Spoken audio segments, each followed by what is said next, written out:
Bom dia, parece que iniciamos a gravação, né? 9h59. Bom dia, gente. Bom dia, professor. Sejam bem-vindos, pessoal. Hoje é o nosso último dia da semana. Então, aproveitem, que deu trabalho. Obrigada, professor, por ter aceito o nosso convite. Foi um Agora teremos prazer. a palestra do professor Rodrigo Santos, da UF-INFES. A palestra é Astrofísica e a Hipótese dos Grandes Números. E lembrando que às 7 horas teremos a nossa última palestra, tá bom, gente?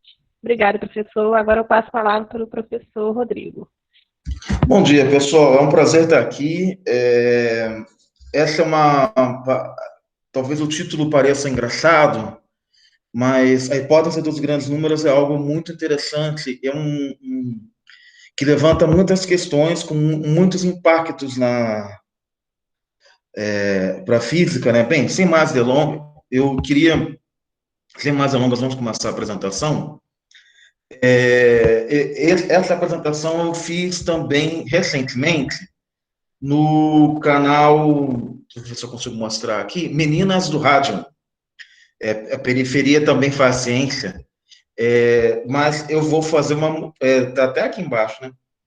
O vídeo, quem quiser ver a apresentação, mas essa aqui vai ser um pouquinho diferente, porque eu adaptei para a circunstância de uma apresentação na matemática. Então, o final dessa apresentação vai ser um pouco. Vai ter um pouco mais matemática. Algumas propriedades, algumas consequências e propriedades da matemática, que a hipótese dos grandes números pode implicar na matemática, né? Eu dividi minha apresentação assim: eu faço um resumo, explico o que são as constantes da natureza, como classificá-las, explico um pouco da interação eletromagnética, e até aqui, qualquer pessoa que fez segundo grau vai entender. Quando eu começo a falar um pouco mais da consciência de estrutura fina, aí a coisa começa a ficar um pouquinho mais complicada. E, finalmente, eu chego nos grandes números, falo da constância cosmológica, que é um tema fantástico em física, e apresento, finalmente, a hipótese dos grandes números com a constante cosmológica. Depois de dizer que tudo é constante, eu digo que, na verdade, as constantes não são bem constantes. Não é bem assim. E aí eu exploro a consequência da variação das constantes para a física e algumas propriedades matemáticas, que essa é a parte diferente que eu resolvi modificar um pouco a minha apresentação. Ainda querendo fazer um link com coisas que estão acontecendo, eu queria mostrar aqui para vocês, por isso que eu estou partilhando tela inteira, a revista Symmetry. Essa é uma revista de física matemática, ela tem fator de impacto 2,645, e ela faz uma série de eventos, né? E para vocês verem, ela está fazendo um evento sobre variação das constantes fundamentais, ou seja, esse tema da palestra aqui é, nesse momento, está acontecendo uma chamada de artigos de uma revista importantíssima da física matemática, que está discutindo esse tema, que vocês podem ver aqui a quantidade de referências, né? E vocês veem que tem a luz variando, são temas que nem todos aqui eu vou falar.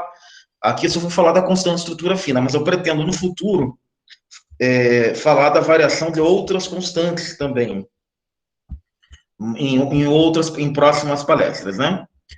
Então, vamos voltar para o modo de tela cheia. Entrando, né, eu fiz esse resuminho aí para explicar o que é a constante o que é a hipótese dos grandes números. É uma série de supostas coincidências entre valores e razões entre constantes fundamentais da natureza. Essa série, essas coincidências, quando você divide uma constante por outra, chamou a atenção de várias pessoas. Edwin, Weyl, que são matemáticos, Dirac, Zeltovich, e isso tem implicações na física, em particular na cosmologia e naquilo que nós chamamos de quantum cosmology, ou seria o melhor, dark cosmology. Mas o que são as constantes da natureza? Bem, não é muito fácil explicar isso, mas eu vou tentar dar uma ideia, né? Elas são adimensionais, né? Elas se dividem em constantes adimensionais, como a constante estrutura fina, que eu vou falar bastante aqui, as dimensionais, que é a velocidade da luz, constante de Planck, a carga fundamental do elétron, e eu coloco aqui algumas perguntas que eu pretendo responder. Quais podem ser chamadas de constantes fundamentais? Existem constantes mais fundamentais que outras? Qual a relação entre elas? Bem, acerca dessas perguntas, ninguém sabe, na verdade, né? É um pouco desesperador logo no início da palestra o professor dizer que ninguém sabe responder essas perguntas. Mas as pessoas assumem algumas hipóteses que eu vou assumir aqui também. Eu vou enveredar por uma linha assumindo algumas hipóteses. Uma proposta de definições básicas, né? Constantes características de um sistema particular. As constantes podem ser características de um grupo de fenômenos físicos ou constantes universais. Constantes características de um sistema particular, por exemplo, buracos negros, tem a sua massa, tem o seu raio, uma estrela, um planeta, momento angular, né? São constantes características de um determinado sistema. Em geral, na física, constantes para nós representam quantidades conservadas ao longo do tempo, né? Não variam ao longo do tempo, e também, em relação à matemática, elas implicam em permanência de simetrias. Simetrias mesmo naquele conceito de teoria de grupos. Eu poderia estar fazendo aqui uma apresentação sobre esse tema em termos de teoria de grupos. Então, constantes características de um grupo de fenômenos físicos, como fenômenos da termodinâmica, que tem a constante Boltzmann, que alguns até acreditam que seja uma constante universal, e constantes universais. Mas isso é bastante... mas não se atenham tanto a essa divisão, essa classificação, porque, às vezes, algumas constantes caminham, por exemplo, a velocidade da luz, ela já passou por todas essas classificações, né? E eu tenho aqui uma tabelinha de algumas dessas constantes, em que vocês veem ali em cima a velocidade da luz, a constante de Planck e a constante gravitacional de Newton. Tem outras constantes que são mais típicas de alguns sistemas, como aqui constantes da cromodinâmica quântica,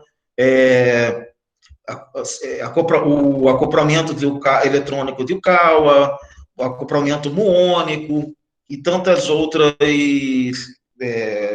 constantes. Bem, essas três constantes aqui são as constantes que nós costumamos chamar de constantes fundamentais ou universais, né? Elas são a constante gravitacional de Newton, a constante de Planck e a velocidade da luz. Essas três são a constante gravitacional do Newton, ela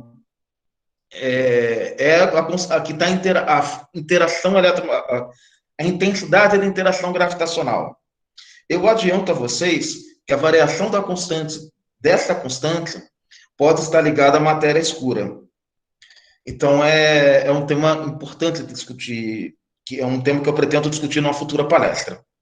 A constante H cortado é a constante, que é chamada constante de Planck, é a constante que ela é um momento angular e ela nos dá o domínio quântico, né? Quando ela é relevante, é exatamente para os fenômenos quânticos, né? Onde todas as partículas têm uma grandeza que nós chamamos de spin, que é uma grandeza típica dos fenômenos quânticos. Nos fenômenos não quânticos, essa grandeza não aparece. E temos a velocidade da luz, que é uma velocidade limite do universo, que ela determina as condições de causalidade. Ou seja, se um fenômeno ele pode ser causal, ou ele pode ser causa de outro fenômeno ou não. Como a velocidade da luz é limitada, por exemplo, um fenômeno que acontece exatamente agora no Sol, ele não pode ser causa de um outro fenômeno na Terra dentro de um espaço de 8 minutos. Ou seja, a luz demora 8 minutos para chegar aqui na Terra. Né? Por isso nós chamaremos esse tempo de 8 minutos, essa distância entre a Terra e o Sol, de 8 minutos luz, né? Que são 8, mas aí é um comprimento, né? Vocês devem ouvir que tal galáxia fica tantos anos-luz da Terra, tantos minutos-luz vocês nunca devem ter ouvido, mas é exatamente porque a velocidade da luz ela é uma constante da natureza e ela determina a velocidade máxima da propagação de informação na natureza. Então, ela determina a causalidade, né? E essas constantes elas são importantes, em particular na física, para poderem determinar algumas unidades. A física, você tem um setor da física em que se discute basicamente unidades. Unidades, quanto que é um segundo, quanto que é um metro, quanto que é um quilograma, né?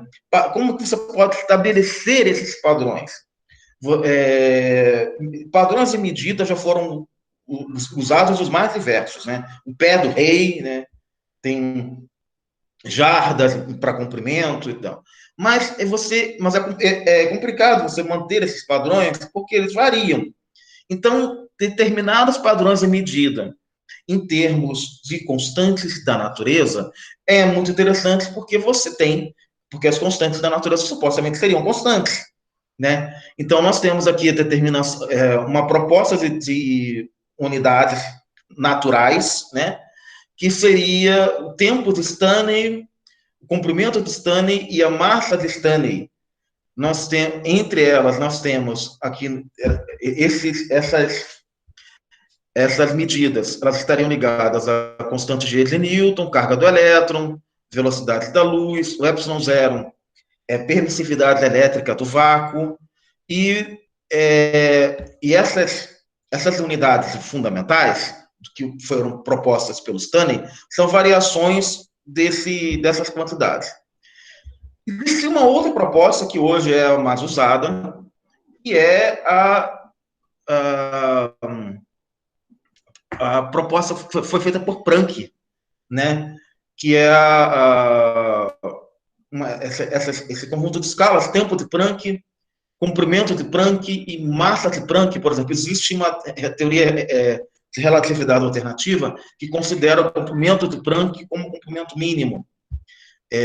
Então, essas quantidades, por exemplo, uma descrição da gravidade que nós chamamos de escalar tensorial, ela precisa usar essas quantidades como padrão, né?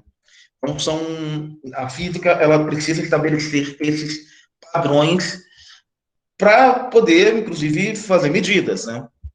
E nós temos aqui uma outra constante, que ficou muito aqui embaixo, que é a constante que eu vou falar bastante dela daqui a pouco, que a gente chama de constante de estrutura fina.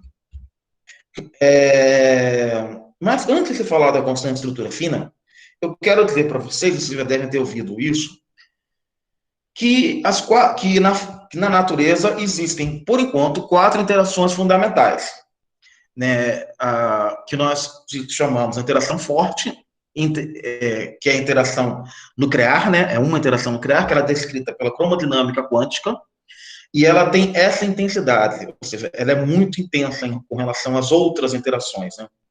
Eletromagnética é a segunda interação mais intensa, e a interação nuclear fraca, que está associada a decaimentos, né? Esse nome também provavelmente decaimento radioativo, já deve ter, vocês já devem ter ouvido por aí, ela é um pouco mais fraca que essas duas anteriores. A mais fraca de todas as forças é a gravitacional. Aqui tem todas as interações, é a gravitacional. Ela é muito mais fraca, como vocês podem ver. Percebam que ela tem uma ordem de grandeza interessante de 10 a 40 com a eletromagnética, né? A melhor descrição da gravidade que nós temos hoje em dia é a geometrodinâmica, que é conhecida como a teoria gravitacional de Einstein. O nome da teoria gravitacional de Einstein é geometrodinâmica. Bem, aqui nós temos uma outra tabelinha em que eu apresento mais algumas constantes, mas eu botei essa tabela aqui justamente para poder chamar a atenção para esses alfas aqui, né? Que são as chamadas constantes de estrutura fina, que não existem, seriam exatamente as interações das forças, né? Você vê que existem uma constante estrutura fina gravitacional, uma constante estrutura fina para essa interação forte, a constante fraca. Então, existem constantes de estrutura fina para todas as forças, e todas elas, em geral, para a mesma força gravitacional, que eu esqueci de comentar no quadro anterior, nós temos uma descrição quântica para essas três forças, interações, né? A forte, a eletromagnética e a fraca. A gravitacional, nós não temos uma descrição quântica, porque ela é fraca em relação às outras, nós não conseguimos estabelecer um modelo unificado para todas. Esse modelo unificado, ele se baseia em simetrias mesmo, teoria de grupos, tá? Grupo SO2, grupos Lie, inclusive, que a gente usa. Mas como a interação gravitacional é muito fraca, é difícil estabelecer um grupo que possa participar. E a descrição a qual ela possa pertencer. E a descrição da interação gravitacional é muito geométrica, diferente das outras que são descrições algébricas. Então, nós temos também um problema matemático na descrição, né? Aqui nós temos outras forças que eu queria mostrar, não forças, desculpa, outras constantes, como a massa do elétron, a massa do elétron está aqui, tem algum lugar aqui também, tem massas de quarks, tem razões entre a massa do elétron e massa do próton. Então, existem diversas quantidades supostamente constantes, que as razões entre elas são importantes na descrição da física, na descrição das teorias físicas.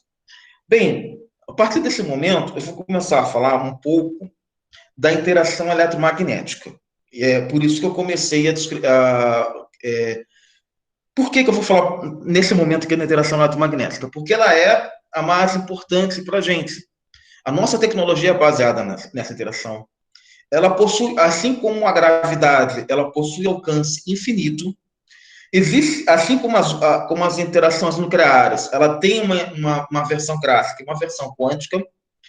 Ela é uma teoria de calibre, que quer dizer que ela é descrita por simetrias. Ela, na verdade, é um modelo das teorias escritas por simetrias, associadas a teorias de grupos e tal. E, portanto, é um modelo para todas as interações.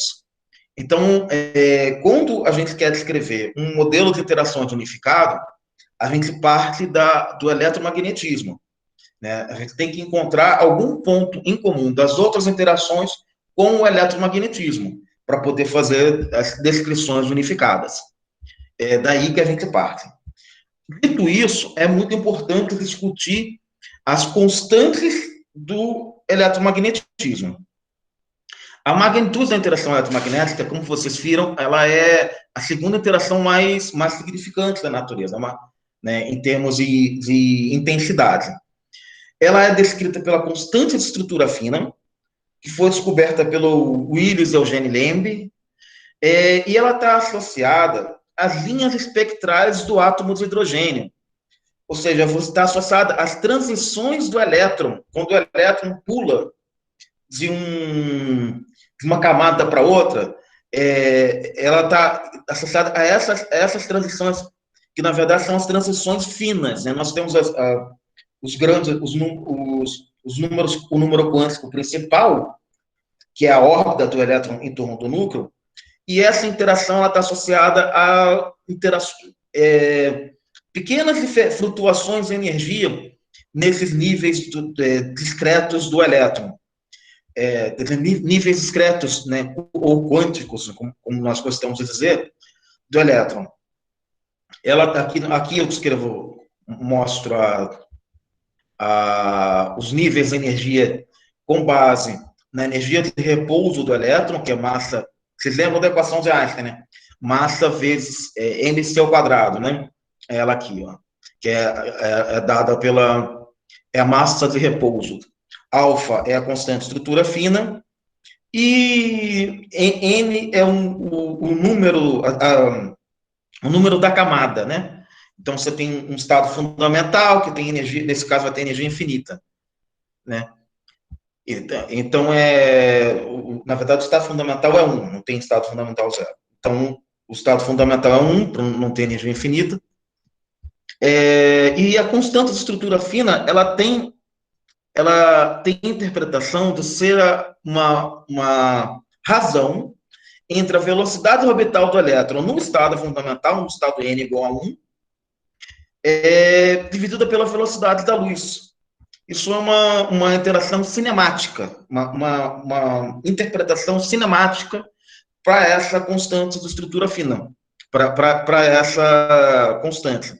Portanto, se essa constante variar, digamos que a velocidade do elétron nesse estado fundamental do átomo vai variar e toda a estrutura atômica iria variar, toda essa estrutura de espectroscópica do átomo de hidrogênio e dos outros átomos também variaria. Como eu falei, já comentei aqui da interpretação cinemática da constante de estrutura fina, né, e das órbitas em torno do átomo, que se essa constante, como ela é uma constante, nós temos bem as linhas espectrais que eu mostrei, né, muito bem estabelecidas. Se ela variasse, os átomos também iriam variar de tamanho, variar o tamanho de suas órbitas, né? Bem, essa é a constante de estrutura fina, que é um número muito importante. A partir de agora, eu vou apresentar outros números muito importantes.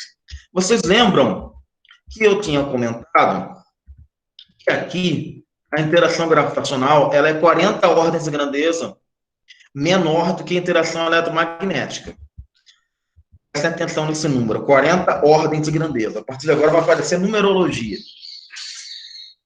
Foi o Weyl, que é o Hermann Weyl, que é um matemático importante, tem uma geometria associada a ele descobriu um número, considerou que esse número aqui é a razão entre as interações eletromagnéticas e gravitacional, dão um número que é exatamente 10, equivalente a 10 a 40. E o Eddington tirou a raiz desse número, que é um astrônomo, né? E, por curiosidade, por discussão matemática mesmo, mas vocês percebam que aqui tem uma outra grandeza que, às vezes, na física, a gente deixa ela um pouquinho de lado, que é o raio do elétron. Nesse modelo aqui, o elétron ele tem um raio clássico. Às vezes, e na maioria das teorias físicas, nós consideramos o elétron como uma partícula pontual. Ela não é. Experimentos indicam que o elétron tem um raio, tem um volumezinho definido. O que implica que as teorias físicas precisam um dia se ajustarem a esse e deixarem de considerar o elétron como uma partícula pontual. É uma boa aproximação considerar o elétron como partícula pontual, mas nós estamos perdendo informação. E provavelmente essa informação que nós estamos perdendo pode ser conquistada, pode ser recuperada através disso que são chamados os grandes números, essas razões. E é muito curioso essas razões. Vocês vejam que eu já tinha falado da mais importante delas, que é a interação entre a força gravitacional e eletromagnética, que é 10 a 40, mas existem outras. O raio do elétron e o raio do universo também é 10 a 40. A intensidade eletromagnética, eu já falei, a massa típica de uma estrela e a do elétron é 10 a 40 elevado a 3 meios. E aí que a gente começa a ver diversas constantes, como massa do próton e massa do universo e massa de Planck, raio de Hubble e comprimento de Planck, que é 10 a 60. Ou seja, diversas constantes que começam a aparecer com números semelhantes ou próximos a 10 a 40. Né? A escala de energia de Planck e a temperatura da radiação cósmica de fundo, massa de Planck, massa do neutrino, massa do próton, na verdade, e massa do elétron, diversas massas que acabam achando razões muito parecidas com 10 a 40, muito próximas. Né? E o interessante é que são razões entre constantes da macroestrutura do universo e da microestrutura, ou seja, constantes da natureza que deveriam descrever fenômenos astrofísicos ou até cosmológicos, né? E estão relacionadas de por essa tabela aqui, que é quase uma tabela periódica, a constantes do mundo quântico, a constantes do micro-universo. Isso é um mistério muito grande. Por quê?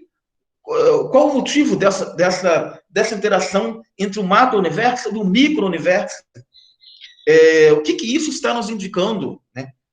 Bem, isso é um fenômeno, é uma pergunta que ela foi feita desde a década de 40 do século passado e ninguém sabe responder. Eu falei de várias constantes ali, mas uma constante a qual eu tenho interesse em particular, como cosmólogo, é a constante cosmológica, que ela foi introduzida, a constância cosmológica, nesse jogo, nessa brincadeira, nessa tabelinha periódica, que é quase uma, que mistura, que nós poderíamos dizer que seria uma tabela periódica da astrofísica de partículas. A constância cosmológica foi introduzida pelo Zeldovich, né, onde ele percebia uma relação entre o raio do universo e o comprimento de onda Compton do próton, né? E aí onde aparecia essa constante que era nós tínhamos novamente a famosa razão 10 a 40, né? E aqui aparecia a massa de Planck, constância gravitacional de Newton, e o Zeldovich ele estimou a constância cosmológica com esse valor aqui. Existe também uma outra hipótese, que se chama hipótese dos pequenos números, que é o comprimento de onda Compton do elétron e o raio do elétron. Então, notamos que o raio do elétron ele pode ser bastante relevante na estrutura quântica das interações, né? E hoje a maioria das teorias, as teorias físicas praticamente, pelo menos as teorias consideradas como padrão, o modelo padrão tanto da cosmologia quanto da física de partículas, quanto da mecânica quântica, não considera que o elétron tenha um raio mensurável.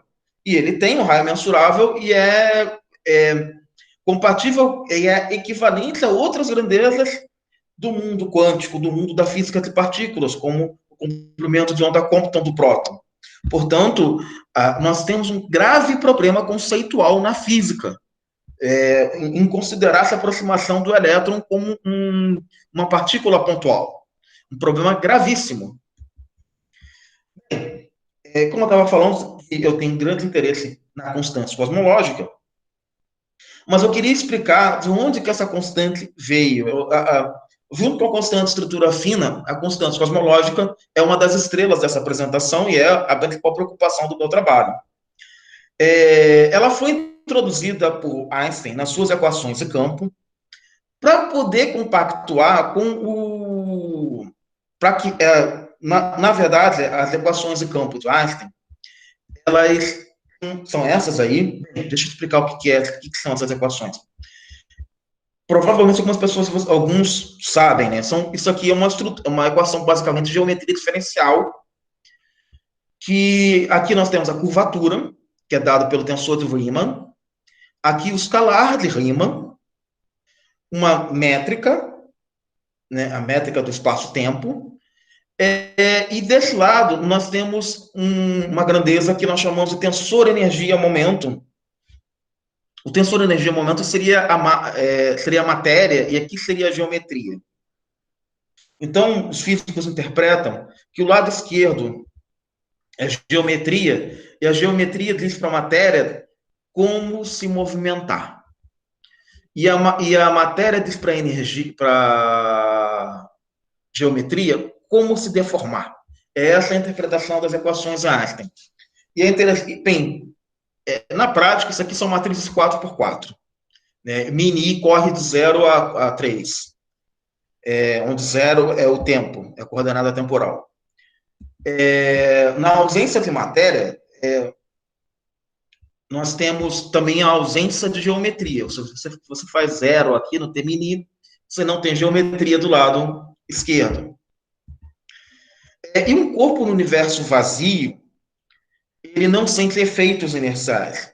E aqui eu posso voltar a discutir com vocês a questão da constante cosmológica. Ela foi introduzida justamente para introduzir efeitos inerciais no universo. O Einstein, essas equações dele, elas levavam, ou quando aplicadas à cosmologia, elas levavam ou a uma explosão do universo, o universo se expandir, ou a um colapso do universo, o universo ser reduzido a um ponto. E isso não é uma coisa interessante em física. Ele, então, sem ter nenhum motivo empírico, introduziu a sua constante, modificando, evocando o princípio de Mach, dizendo que estava justificando essa modificação nas suas equações, que é essa modificação aqui, e evocando o princípio de Mach, onde o Mach, ele explicava o princípio dele usando um balde, né? Imagine que você está sentado na borda de um balde com água e, de repente, a água desse balde enorme, que você está sentado, ela começa a se encurvar. Um observador externo vai dizer que é porque o balde está rodando. Mas você que está rodando junto com o balde não percebe a rotação, a não ser que você tenha um referencial externo para se comunicar. Então, você não vai conseguir dizer qual o motivo da superfície da água estar se deformando. Assim, o Mach, ele dizia que isso era uma interação inercial com o referencial das estrelas fixas. Bem, esse princípio foi abolido quando Hubble fez as observações e percebeu que o universo estava se expandindo. Então, Einstein foi obrigado a voltar para a sua para a sua equação de campo gravitacional normal. Essa equação é a equação da geometrodinâmica, né, que eu tinha falado. E, nesse sentido, Einstein jogou fora a constante cosmológica. Por isso que ele está fazendo esse gesto assim, com o fator lambda, que aqui está, né, o fator da constante cosmológica. Muito bem. Mas a constante cosmológica, ela é bastante teimosa e ela costuma voltar na história da física. A história da constante cosmológica é um dos fenômenos mais interessantes na história da ciência, porque ela já foi refutada várias vezes e ela teima a ser reintegrada no corpo da física. O William de Sitter, que era um matemático, ele tem trabalhos com Einstein em matemática. Ele começou a estudar matematicamente esse modelo estático do Einstein, porque ele é matematicamente interessante, uma esfera S3, né, uma trisfera, e ele começou a observar que, na verdade, a expansão do universo poderia estar associada, não negar a constante cosmológica, mas, ao contrário, estar associada a ela. Porque quando você faz zero do lado esquerdo, esse lado não zera mais, porque tem a constância cosmológica. Então, nós não teríamos curvatura zero, teríamos uma curvatura associada à constante cosmológica. Então, ele começou a discutir um pouco mais os impactos matemáticos da constância cosmológica, e ele dizia, e aqui nós vemos uma chave que foi publicada em um jornal, que é o De Sitter, enchendo o balão do universo. Vocês já devem ter visto modelos de divulgação científica, né? A expansão do universo sendo explicada por um balão enchendo. E o De Sitter dizendo que é o fator, a constante cosmológica que enche o balão. É a constante cosmológica que expande o universo. Né? Então, e ela se relaciona com as outras constantes. E como vocês podem ver aqui embaixo, está a constante de estrutura fina. Ela aqui, ó. Aqui é o H cortado, aqui o G, a constância gravitacional de Newton. Ou seja, a constante cosmológica, ela tem no seu interior a interação gravitacional dada pela constante de Newton, ela tem no seu interior uma representação quântica dada pela constante de Planck. Ela tem alguma coisa, ela está relacionada com a interação eletromagnética, que é dada pela constante estrutura fina, e com a massa do elétron. Ela tem alguma coisa a ver com essas interações aqui. E ela foi interpretada pelo De Sitter como a energia do vácuo. Ou seja, o vácuo tinha uma densidade de energia que está descrita aqui por essa relação. Né? Muito bem. Seguindo adiante, tendo dito tudo isso, eu posso dizer para vocês agora o que é a hipótese dos grandes números. A hipótese dos grandes números é essa relação aqui, que introduz a constante cosmológica, a massa de Planck, a massa do elétron, a constante estrutura fina e o comprimento de Planck. Então, nós temos uma clara interação entre constantes da natureza quânticas ou seja, do micro-universo, e cosmológicas, ou seja, do macro-universo. Bem, mas como tudo na vida, você sabe, como a física, ela trabalha com aproximações. E é uma boa aproximação. Para a física de hoje em dia, funciona, as teorias funcionam, conseguem fazer previsões, é possível se construir uma tecnologia em cima das teorias. Contudo, essas teorias falham, todas as teorias físicas hoje em dia, elas falham em algum ponto. E sempre vai ser assim, esse é o avanço da ciência, né? E com o estudo da cosmologia, o estudo observacional da cosmologia, foi se notando que, na verdade, essas constantes não são constantes. Elas são grandezas que variam de acordo com a idade do universo. Tendo começado aqui no Big Bang, nós temos essas diversas eras. Aqui é a era da infração cósmica, que seria a origem das flutuações do vácuo, formação de partículas. Ou seja, nós tivemos diversas eras cosmológicas em que provavelmente essas constantes, nós fazemos medidas hoje em dia, dessas constantes estarem variando. Bem, vou explicar rapidamente como é que são feitas essas medidas. Isso aqui é uma linha de absorção espectral, são linhas de absorção espectral. Aqui nós temos as linhas de absorção do Sol, né?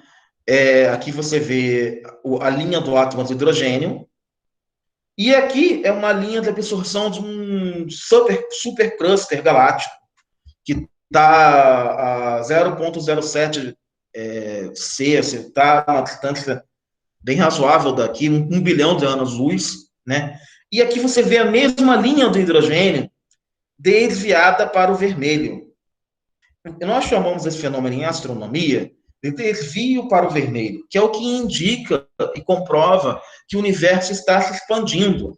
Ou seja, quanto mais... esse é um efeito que a gente estuda que se chama efeito Doppler, esse efeito também acontece em ondas sonoras, quando vocês já perceberam, quando tem uma ambulância se aproximando, o som da sirene da ambulância muda quando ela passa por você. Ela está se aproximando, você ouve um som, quando ela está se afastando, você ouve outro.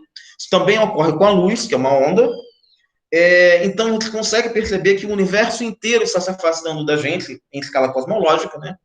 Escala de bilhões de anos-luz. O Sol não está, nós não percebemos isso no Sol, né? Você consegue ver a linha espectral do hidrogênio, na mesma posição que você vê nas linhas de absorção do Sol, ou de um gás de hidrogênio aqui na Terra, em laboratório.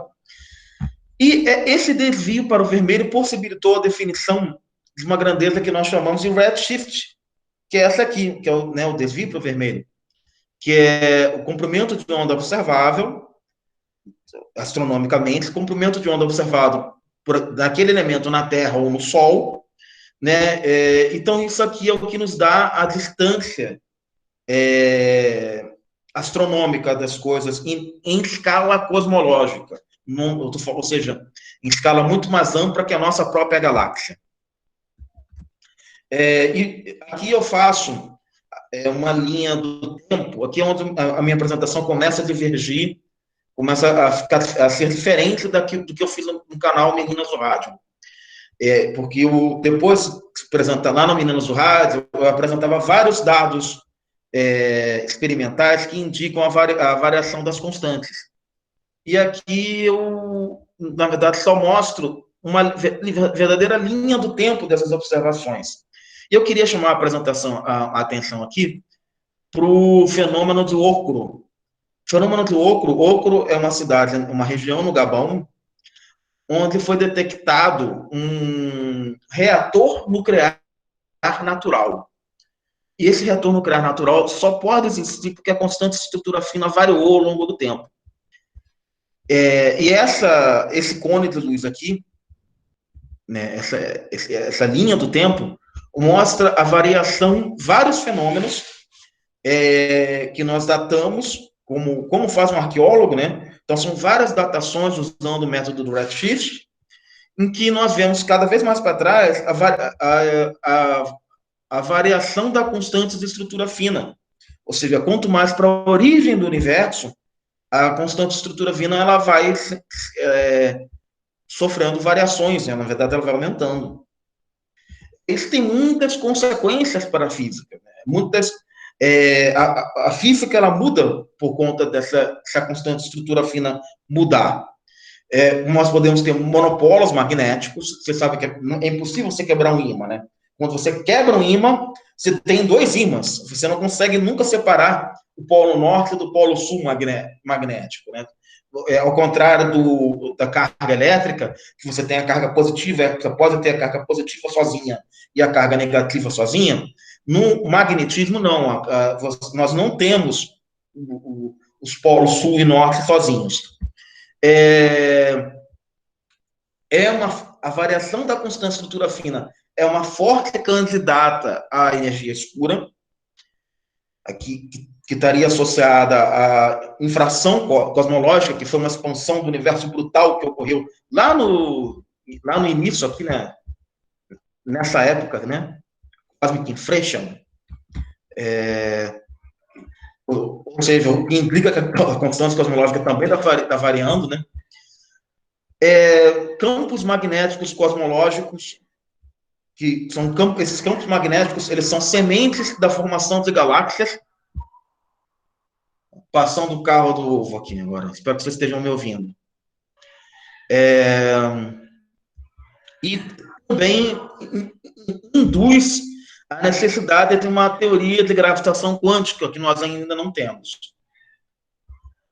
Nesse sentido, da necessidade de uma teoria de gravitação quântica, físicos brasileiros, os quais eu estou incluído, vem fazendo um estudo tentando construir uma nova teoria da relatividade que possa contemplar a variação da constante de estrutura fina.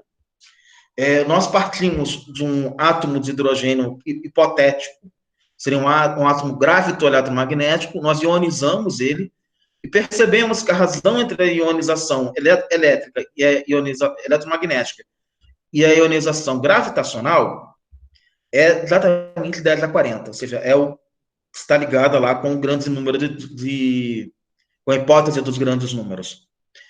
A partir disso, nós determinamos uma constante de estrutura fina para esse átomo de hidrogênio, e essa constante de estrutura fina tem uma interpretação cinemática que seria uma velocidade mínima, né, do elétron nesse átomo de hidrogênio gravitoeletromagnético. Ou seja, essa nova relatividade, assim como a relatividade especial de Einstein tem uma velocidade máxima, que é a luz, essa nova relatividade tem uma velocidade mínima, que é o que nós estamos introduzindo, e ela está relacionada a constantes cosmológicas, essa velocidade mínima. Aqui é a nova constante de estrutura fina que nós determinamos para esse átomo gravitoeletromagnético. Nós publicamos esse resultado esse ano nessa revista aí, Física do Universo Escuro, Physics of the Dark Universe. E eu estou aqui, né? Sou o segundo autor nesse trabalho. Bem, doravante, eu quero explicar as consequências, discutir as consequências matemáticas disso tudo, né? Que consequências a existência de uma constante cosmológica e a variação de uma constante cosmológica podem implicar em mudanças na matemática. A equação do campo de Einstein modificada é essa aqui. Aqui temos a constante cosmológica, que provavelmente também não é uma constante, né? Mas ela é uma antigravidade. A gravidade é atrativa, sempre. Ou seja, você sempre cai para baixo. A constante cosmológica seria um campo gravitacional que você cai para cima. E por isso que ela expulsa, faz o universo se expandir. Se nós temos o lado direito da equação de campo de Einstein nulo, nós passamos esse fator para cá e nós temos uma curvatura mínima para o tensor de energia, para o tensor de Ricci.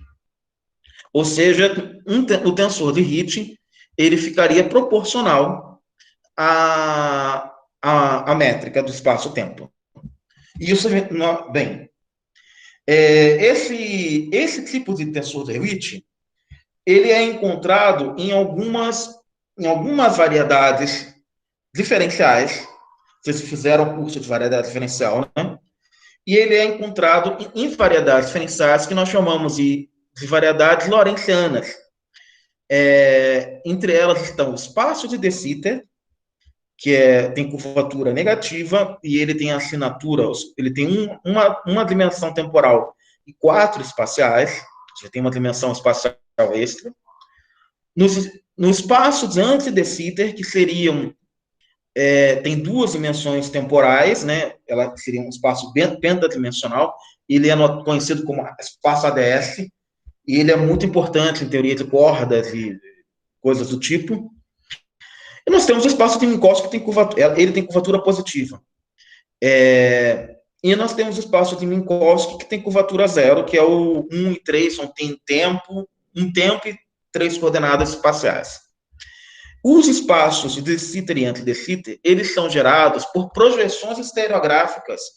E essas projeções estereográficas geram uma transformação conforme na métrica, uma transformação de escala na métrica. Aqui nós temos, né, os espaços DS e ADS, aqui está o DS, aqui está o ADS, a forma como se mede comprimentos neles, e nós construímos fatores conformes, com essas projeções estereográficas, esse cara aqui é pentadimensional, né? Vocês veem aqui, temos aqui 2 dimensões de tempo, e uma de espaço.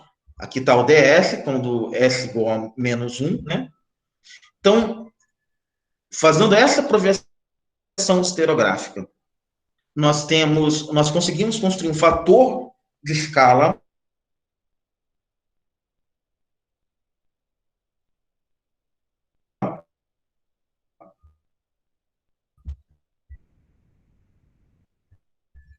né? E essa fator conforme. Um fator conforme, ele é um fator que preserva ângulos e deforma a métrica, gerando esse tipo de mapeamento aqui, ó. Ou seja, a malha do espaço-tempo, o sistema de coordenadas, ele é expandido, né? Os vetores, eles têm os seus módulos expandidos. Ou seja, ele gera expansão do espaço-tempo. Para essa nova relatividade que eu trabalho, nós mostramos que ela respeita essa simetria e que ela é correspondente com os passos de Sitter, ou seja, ela gera antigravidade, né? Os espaços de Sitter são o modelo cosmológico de De Sitter, que é esse espaço topológico dele, é um modelo de universo vazio, só com antigravidade, ou seja, ele fere o princípio de Mar, né? O universo vazio teria antigravidade. Então, é um universo de poeira não interagente, digamos assim, né? Você estaria lidando com um fluido ideal que não interage, não tem nenhum tipo de interação. Aqui está a métrica, deformada por nós, com a introdução da velocidade mínima, e aqui o seu tensor de Ricci, que nós calculamos nesse trabalho, que foi publicado no International Journal Modern Physics G. Bem, conclusão. Nós discutimos a importância e o significado das diversas constantes da natureza, discutimos como essas constantes podem ser classificadas e a relação entre as constantes microscópicas e macroscópicas. Entendemos a necessidade de uma nova relatividade que inclua o raio do elétron, que inclua a variação dessas constantes, né? E nós discutimos um pouco porque eu esqueci de falar, desculpa. Essa estrutura, essa simetria conforme, ela está ligada a grupos, né? A teoria de grupos. Existem os grupos de Sitter e anti-de Sitter, que é o SO41 e o SO32, que são grupos quocientes do grupo de Lorentz. Então, eles são grupos mais amplos que o grupo de Lorentz. Então, que é o grupo das translações em relatividade. Então, nós conseguimos estabelecer uma estrutura, uma relação algébrica na geometria com a matemática, né? E fazendo essas estruturas, nós estamos mais próximos de uma teoria unificada da gravidade. Bem, obrigado.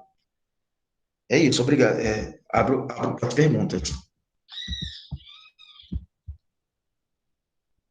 Obrigada, professor. Se alguém tiver alguma pergunta, pode falar, gente. Obrigada, gente, por terem assistido. Às 3 horas terá a palestra. Eu falei errado aquela hora, falei que era 7. Obrigada, professor, por ter aceito o nosso convite. Nenhuma pergunta?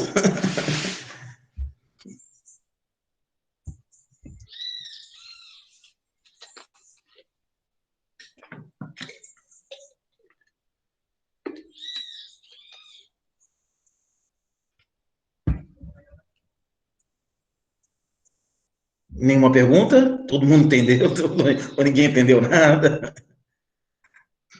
Então, não fiquem tímidos, podem perguntar. O senhor quer falar um pouquinho mais sobre a energia escura aí? Ah, tá. Fala um pouquinho mais sobre energia escura.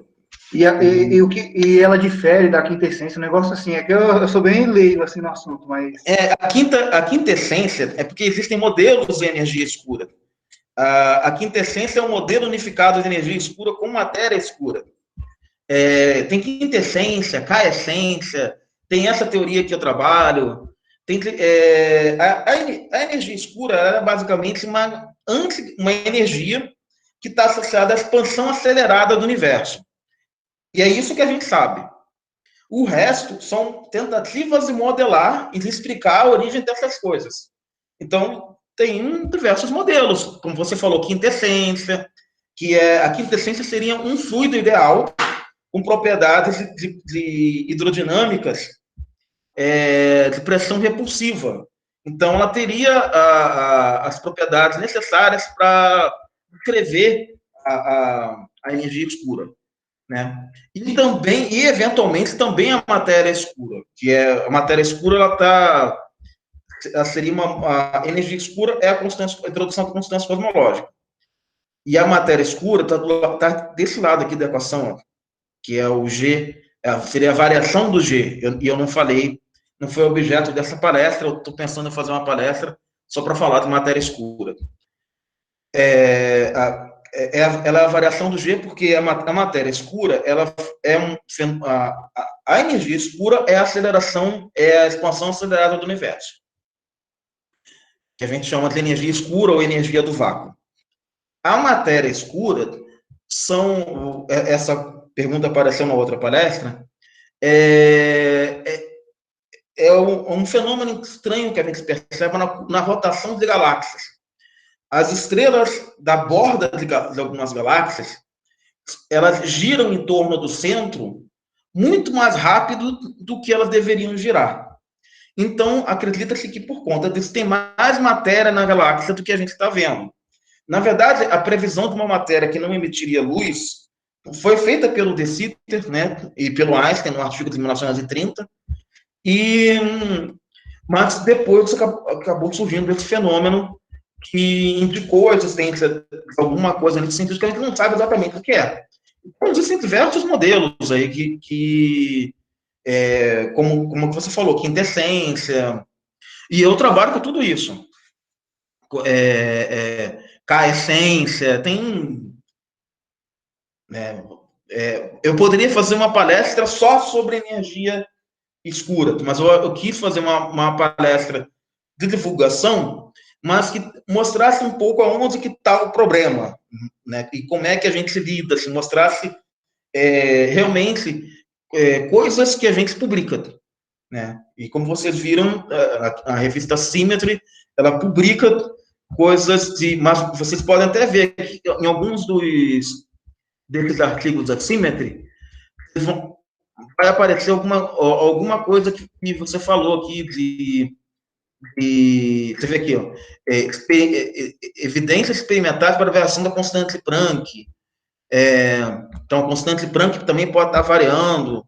Nós não sabemos. Então, todas essas propostas são, na verdade, modelos para descrever energia escura. Quintessência, quartessência, caessência, tem de tudo.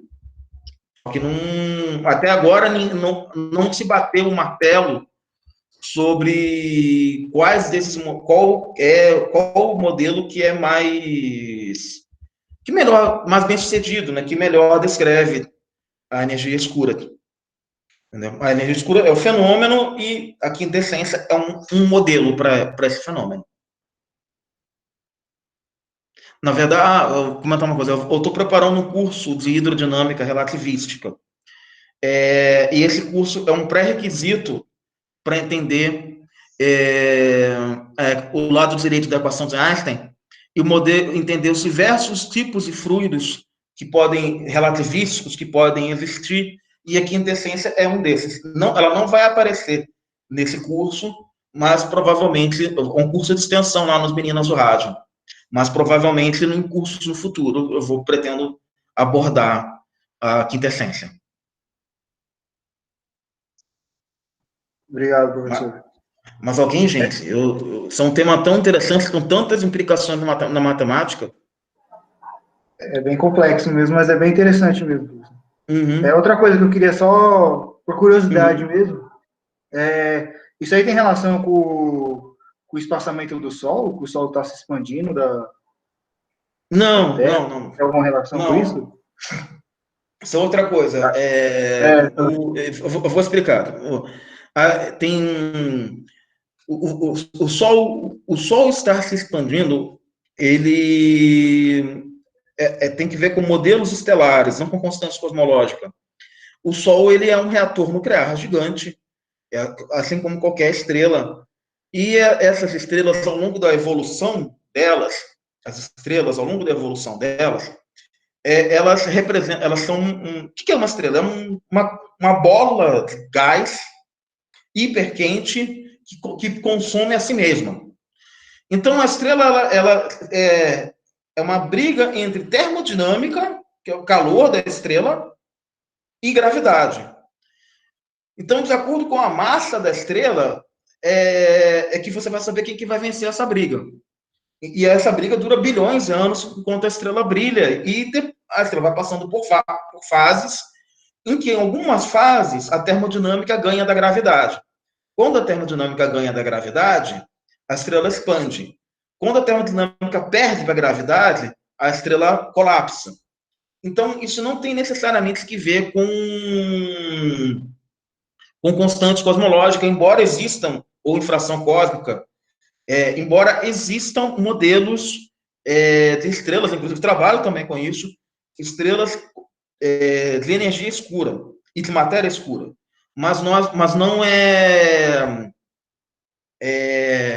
mas a expansão do Sol não tem que ver com isso. A expansão do Sol tem que ver com a termodinâmica simples dele, termodinâmica clássica, que a gente estuda na faculdade. Um curso que eu vou dar agora na graduação no segundo semestre. Não tem que ver com a energia do vácuo, qualquer coisa nesse sentido, entendeu? Todas as estrelas passam por esse período de expansão e retração. Dependendo da massa, algumas viram estrelas de nêutrons, outras viram buracos negros. Isso é da própria hidrodinâmica da estrela. Não precisa de... porque, assim, você tem na hidrodinâmica relativística fluidos exóticos, que são esses fluidos de energia escura e matéria escura, e tem fluidos comuns, que são simplesmente fluidos que interagem muito rápido. Então, o Sol é um fluido comum, de hidrogênio. É hidrogênio que tem ali. Então, embora seja um fluido que está interagindo a uma velocidade absurda, a temperaturas absurdas, e demande um modelo relativístico para descrever. Mas não é a mesma coisa. Beleza, obrigado, professor.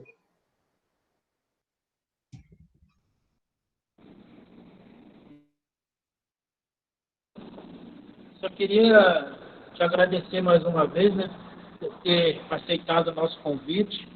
Eu que agradeço. O senhor, tenho certeza que o senhor somou mais um pouco nessa semana e trouxe um assunto muito interessante para a gente, que vai fazer a gente pesquisar mais a fundo sobre. E quem sabe uma próxima vez, né, o senhor possa trazer outras palestras, outros temas para agregar mais no nosso conhecimento. Próxima vez. Agradecimento. Obrigado. Obrigado a vocês. A próxima vez eu trago alguma coisa mais voltada para matemática mesmo. Eu gosto muito de matemática e eu posso trazer alguma coisa sobre geometria diferencial, aplicada à cosmologia, alguma coisa mais nesse sentido mesmo, entendeu? É que essa vez me pegaram de surpresa, eu estava com essa pronta, só dei uma arrumadinha, mas eu vou preparar alguma coisa para deixar guardada aí para uma futura semana da matemática. Show. Muito obrigado. Quero agradecer também, né, a todos que ficaram com a gente aqui agora. E lembrando que a próxima palestra, a nossa última palestra, é às 15 horas, galera. Às 3 horas da tarde. E só quem ainda não deixou um e-mail, deixa aí no chat pra gente, por favor. No mais, é só isso. Muito obrigado. Estou